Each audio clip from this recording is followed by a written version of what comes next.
Welcome to the Salmon Runs YouTube. Enjoy the video. You begin by making sure the keyboard is powerless. Unplug or remove the battery so you avoid shorting anything.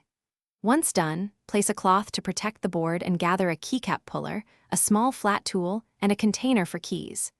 You start with a corner or a larger key like Enter because they come off more predictably, and you pull straight up to avoid bending the switch. This first step sets the rhythm and prevents damage later, so be firm but gentle. Once a few keys are off, you move to the complex middle, stabilizers and low-profile switches. You stabilize neighboring keys with one hand and use a two-pronged puller or two small tools to apply even force to both sides of a wide key. This protects stabilizer bars.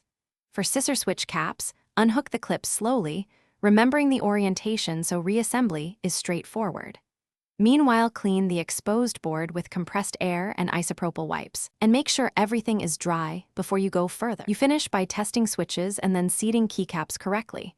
Align the cap over the stem, press straight down until you hear or feel a click, and verify travel. Once done, reattach stabilizer bars and install larger keys last, because they set the alignment for surrounding caps. Make sure to test every key as you go. If a key sticks or feels spongy, double-check for misaligned stems, trapped debris, or a disconnected stabilizer. Addressing that.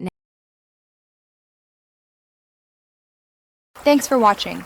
Consider subscribing if we helped you.